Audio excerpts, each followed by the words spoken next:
नमस्कार दोस्तों। आजादी किसको अच्छी नहीं लगती, लोकतंत्र किसको अच्छा नहीं लगता और किसको अच्छा नहीं लगता बराबरी और समानता का राज। जी हां, कौन है जो इस आजादी का दुश्मन है? कौन वो था जिसने इस देश को आजादी न दिलाने के लिए काम किया? कौन वो था जिसको इस देश के संविधान से, इस देश के तिरंगे से नफरत थी? और कौन है वो जो आज भी कायरों की तरह दुश्मनों के साथ बैठा हुआ है? कौन है जिसकी विचारधारा कायरता से भरी हुई? जी हां, आज ये सारे सवाल खड़े हुए। ये सवाल इसलिए खड़े हुए हैं क्योंकि हम देख रहे हैं जेन जी का डर। जो डर है वो डर भारतीय जनता पार्टी, आरएसएस, उनमें बड़ी तेजी से।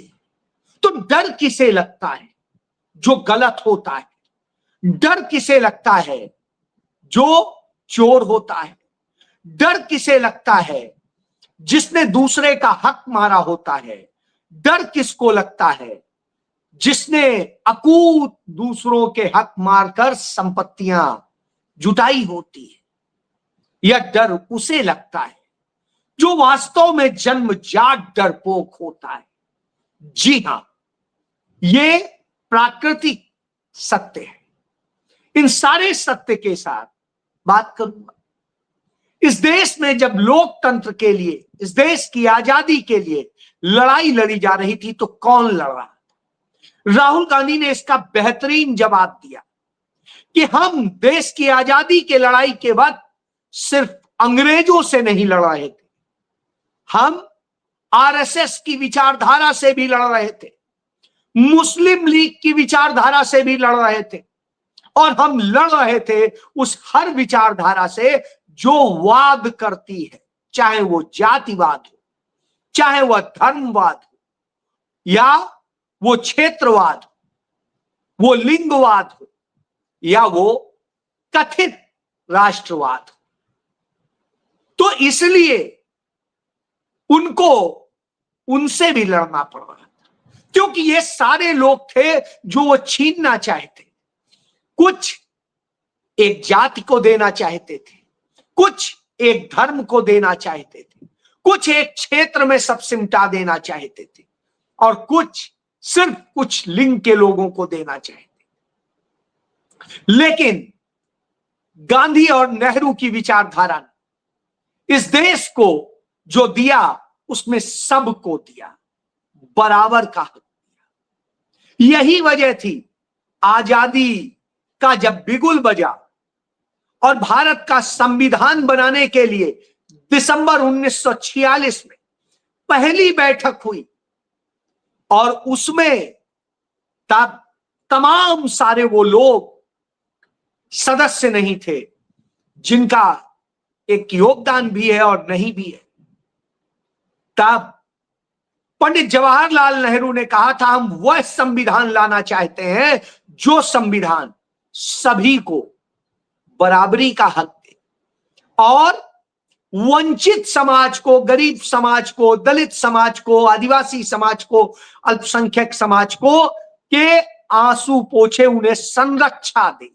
जी हां, और इसी का नतीजा जब वो प्रधानमंत्री बने, और प्रधानमंत्री बनने के बाद उन्होंने जब मंत्रिमंडल का गठन किया तो उसमें डॉक्टर भीमराव अंबेडकर को भी लिया, श्यामा प्रसाद मुखर्जी को भी लिया, और सीपीआई, सीपीएम, सबके लोगों को उन्होंने और इस तरह से करके उन्होंने राष्ट्रीय सरकार का कंसेप्ट दिया, क्योंकि राष्ट्र निर्माण के लिए काम करना था, किसी विचारधारा को नहीं छोड़ना, हर एक की सुननी थी और जो सही है वो करना था, और वही हुआ।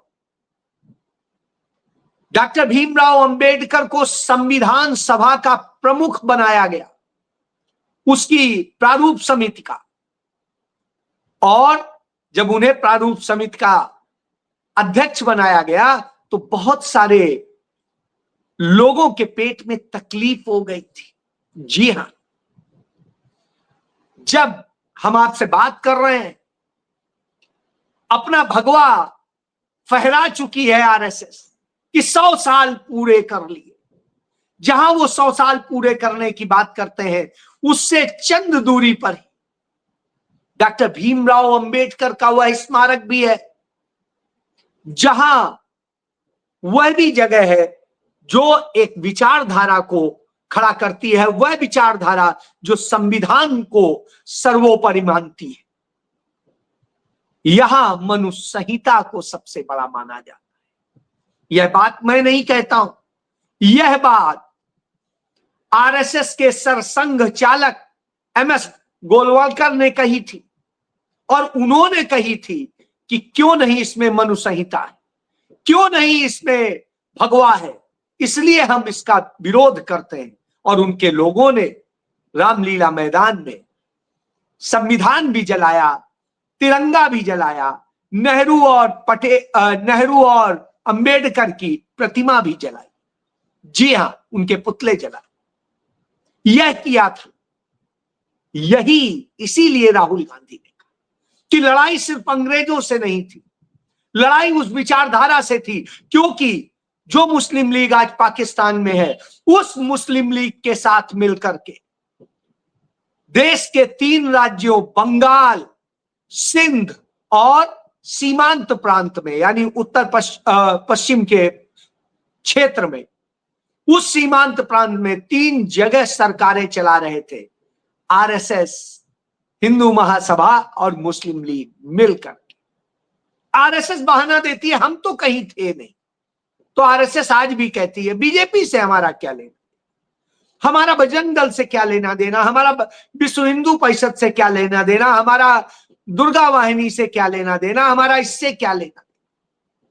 हां, क्योंकि जब कहीं फंसते हैं तो कहते नहीं नहीं इनसे हमारा कोई मतलब नहीं। इस कायरता का सबसे बड़ा उदाहरण है कि जब 1930 में जंगल के लिए, जंगल की खिलाफत का जो आंदोलन शुरू हुआ, सत्याग्रह, उसमें जब आरएसएस के तमाम स्वयं सेवकों ने विरोध कर दिया संघ के उस निर्देश का कि भारत की आजादी के किसी आंदोलन में हम हिस्सा नहीं लेंगे, तब डॉक्टर हेडगेवार ने क्या कहा कि अच्छा कोई बात नहीं, आप संघ की तरफ से नहीं ले सकते, संघ के बैनर की तरफ से नहीं ले सकते, आप इंडिविजुअल तौर पर आप कुछ भी करना चाहें वो आपकी मर्जी है। लोगों ने कहा तो फिर आपको भी चलना चाहिए। अब मजबूरी में फंस गए तो उन्होंने इस्तीफा दिया अपना, और संघ से इस्तीफा दे करके उसमें सम्मिलित हुए थे। 9 महीने बंद रहे, तो में रहते हुए वो जेल नहीं गए थे। चाहे 1921 का हो, तब वो कांग्रेस में थे, और 1930 जुलाई में जब वो गिरफ्तार हुए 8 जुलाई 1930 को, तब भी वो आरएसएस में नहीं थे, इस्तीफा दे दिया था। क्यों? क्योंकि अंग्रेजों ने विशेषाधिकार दिया था आरएसएस को, तो ये दिखाना था नहीं आरएसएस इसमें सम्मिलित नहीं है। ये तो कुछ लोग हैं जिन्होंने छोड़ के किया है। अब आप इनके खेल को समझा कीजिए। इस तरह के खेल ये सदैव करते रहे, और जैसे यही खेल उन्होंने 1977 के दौर में किया था जब जनता पार्टी में शामिल हुए थे, कि नहीं हमने जनसंघ का तो विलय कर दिया, अंदर से आरएसएस के सदस्य बने हुए, और जब उसकी बात आई तो आप समझ लीजिए यही इनका सत्य है। ये दोहरा चरित्र, दोगला चरित्र जीते। यही बात तो राहुल गांधी बताना चाह रहे हैं। राहुल गांधी अमेरिका में कोलंबिया यूनिवर्सिटी के स्टूडेंट्स को संबोधित कर रहे थे, और वहां कोलंबिया यूनिवर्सिटी में उन्होंने कहा कि लोकतंत्र पर हमला भारत के लिए सबसे बड़ा खतरा है। जी हां, सबसे बड़ा खतरा है। और उन्होंने यह भी बताया आरएसएस और भाजपा की जो विचारधारा है वो कायरतापूर्ण विचारधारा है। ये कमजोर को मारते हैं, दलित को मारते हैं, पिछड़े को मारते हैं, आदिवासी को मारते हैं, अल्पसंख्यक को मारते हैं, और जब कोई मजबूत आके सामने खड़ा हो जाता है तो कांपने लगते हैं, सिर झुका के साष्टांग करने लगते हैं। जी हां, ताकतवर से डरते हैं। राहुल गांधी ने उदाहरण दिया कि भारत का विदेश मंत्री अपने इंटरव्यू में कहता है कि चीन बड़ी इकोनॉमी है, हम उससे कैसे लड़ सकते हैं। अरे चीन बड़ी इकोनॉमी है तो हम उससे कैसे लड़ सकते हैं। पंडित जवाहरलाल नेहरू ने 1962 में उससे लड़ाई लड़ी, तब जब भारत बहुत कमजोर देश था, भारत की सेना बहुत कमजोर थी, पाकिस्तान से हम युद्ध लड़ रहे थे और लड़ चुके थे, और लगातार पाकिस्तान के साथ दोनों तरफ से ऑपरेशन होते, इधर पूर्वी पाकिस्तान भी, इधर पश्चिमी पाकिस्तान, दो तरफ से हम पिटते थे, फिर भी हम में इतनी हिम्मत थी। और इसके बाद श्रीमती इंदिरा गांधी जब प्रधानमंत्री बनी तो 1967 में हमने नाथुला में, चोला में चीन को हराया। जब राजीव गांधी प्रधानमंत्री बने तब हमने अरुणाचल प्रदेश जो आज है वो नेफा होता था, हमने चीन से छीन के नेफा को भारत का बना लिया। श्रीमती इंदिरा गांधी सिक्किम को चीन और अमेरिका के चुंगल से छुड़ा के भारत में मिला लिया, उसका राज्य बना दिया। पंडित जवाहरलाल नेहरू ने सैन्य अभियान चलाकर पुर्तगाल को के कब्जे से गोवा को मुक्त करा लिया, दमन दीव को मुक्त करा लिया। एक चीज, हमने फ्रांस से पौंचेरी लिया, एक उदाहरण नहीं है। उधर चीन के कब्जे में थे जो हमारे नॉर्थ ईस्ट के स्टेट्स हैं, जिन्हें हम 7 सिस्टर्स कहते हैं, उन सबको उनके कब्जे से छिड़वा के भारत का बनाया, जो स्वतंत्र राज्य के तौर पे थे, उन सबको लाके। तो यह हिम्मत होती है और इसे कहते हैं। जब उन्होंने यह किया था उस समय पाकिस्तान दोनों तरफ था, पूरब में भी पश्चिम में भी। इंदिरा गांधी ने तोड़ के पाकिस्तान को एक तरफ समेट दिया, सिर्फ पश्चिमी पाकिस्तान रह गया, जिसे आज आप पाकिस्तान के, दूसरा बांग्लादेश बना के अपने मुताबिक कर दिया। यह खूबी थी। अमेरिका के राष्ट्रपति निक्सन को धमकी देते हुए इंदिरा गांधी ने कहा कि गीदड़ धमकी मत दीजिए, 7वां नहीं 70वां बेड़ा भेज दीजिए, भारत किसी का आदेश नहीं मानता है। और उसने भेज दिया था, तब भी इंदिरा गांधी डरी नहीं और पाकिस्तान के 2 टुकड़े कर दिए। लेकिन यहां कायर, यही बात आज जब आरएसएस प्रमुख कहते हैं मोहन भागवत कि निर्भरता मजबूरी न बन जाए। पहलगाम हमले के समय में दोस्त और दुश्मन का पता चल गया है, सुरक्षा के लिए सतर्क और ताकतवर बनना होगा। अब आप सोचिए, अभी स्वतंत्र और ताकतवर बनना होगा, अब आप बताइए सतर्क भी होना हो ना, इसका मतलब देश सतर्क है, न ताकतवर है और ना ही वो बाकी चीज कर रहा है। और दोस्त दुश्मन जो पहचाने जा चुके हैं, उसके बावजूद नरेंद्र मोदी जाके चीन के आगे मत्था टेकते हैं। अब आप बताइए, यह स्थिति है। पूरी दुनिया ने अपना रंग दिखा दिया। क्यों? क्योंकि नरेंद्र मोदी ने भारत पर हमला किया है। नरेंद्र मोदी की विचारधारा ने, उनके भाजपा और आरएसएस के लोगों ने देश पर हमला किया है, भारत पर हमला किया है, भारत को टुकड़े टुकड़े करने का प्लान किया है। वही पाकिस्तान वाला बाल्कान प्लान वही किया है। उधर नॉर्थ ईस्ट के राज्य तोड़ दो, इधर लद्दाख तोड़ दो, उधर ये तोड़ दो, उधर ये तोड़ दो, समाज के अंदर, देश के भीतर न जाने कितने हिंदुस्तान, पाकिस्तान और जाने खालिस्तान सब बना दो। यही तो कर रहे हैं, नक्सलिस्तान बना दो। ये जब हो रहा हो तो निश्चित रूप से एक दुखद हालात होते हैं, और यही किया गया। इसके उदाहरण मौजूद। वोट चोरी करके, संवैधानिक संस्थाओं की मदद लेके, वोट चोरी का खेल बिहार में जो हुआ है वो किसी से छिपा नहीं है।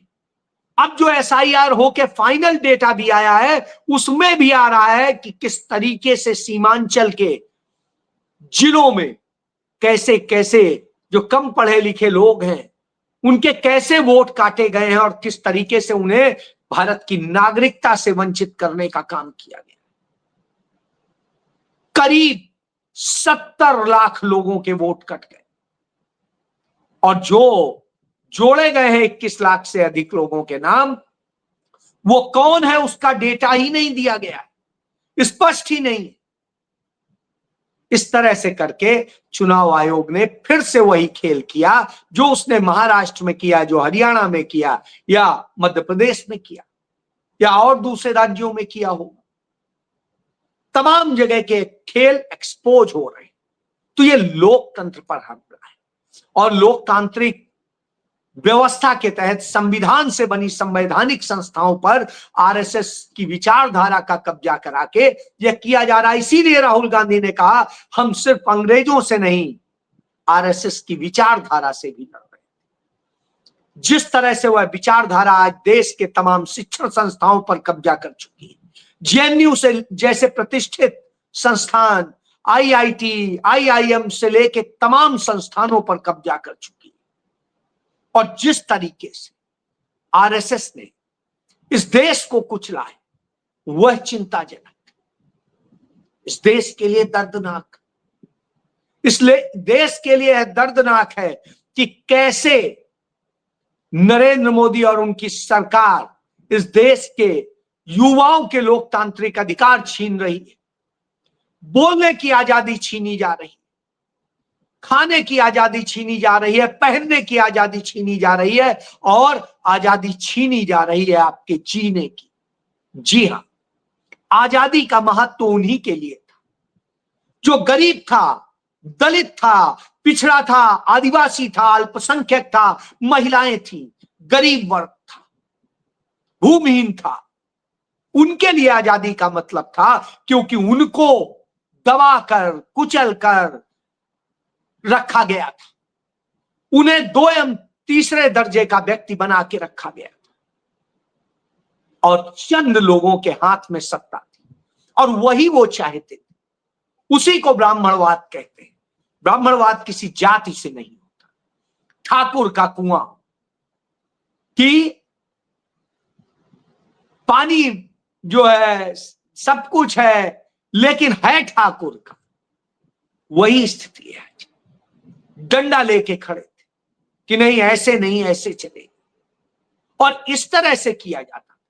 दलित समुदाय की लड़कियों को कहा जाता था अपने स्तन खोल के रखो, स्तन ज्यादा बड़े नहीं होने चाहिए, उसे चेक करने के लिए लोग आते थे। केरल में यह हुआ, केरल का राजा कराता था, कानून था। इसी तरीके से तमाम जगह तमाम तरह के अन्याय होते थे। उनके लिए आजादी का मतलब था, आजादी से बुरा इन्हें लग रहा था जो प्रिविलेज थे। आजादी अच्छी लग रही थी गरीब को, दलित को, पिछड़े को, अल्पसंख्यक को, आदिवासी, दबे कुचले को, गरीब गुरबे को, भूमिहीन को। सरकार बनने के बाद भूमिहीनों को छोटे छोटे पट्टे दे करके भूमि दी गई।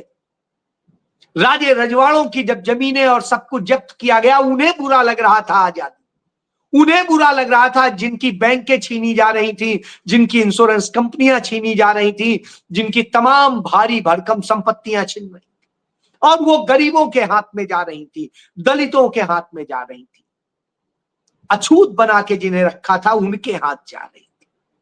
तो इस देश के 90% से अधिक लोगों को वो आजादी अच्छी लग रही थी और जिन्हें सबसे ज्यादा खराब लग रही थी वो यही थे जो आज सत्ता में बैठे, यानी नरेंद्र मोदी और उनकी विचारधारा के। इसीलिए ये हमला करते हैं, इसीलिए इन्हें राहुल गांधी से नफरत है। और राहुल गांधी जब सच बोल देते हैं तो मिर्ची लग जाती है बीजेपी को। तो आज फिर कोलंबिया यूनिवर्सिटी में जो उन्होंने बोला उससे मिर्ची लग गई है बीजेपी। इतनी मिर्ची, कड़वी मिर्ची लगती है इन्हें कि बौखला जाते हैं।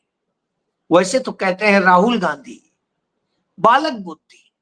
लेकिन उस बालक बुद्धि की बात ही इनको पूरा इनका नैरेटिव तोड़ देती। यही तो तकलीफ है, यह सच। इसलिए इन्हें नफरत थी और इसलिए डरते हैं।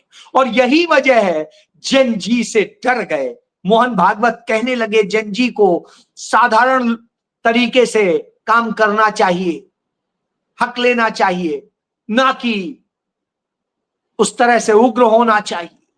क्यों? क्योंकि नेपाल की हालत, बांग्लादेश की हालत, श्रीलंका की हालत और तमाम सारे फिलीपींस समेत तमाम देशों की हालत देख के डर लगने लगा है। जी हां, डर लगता है। यही सब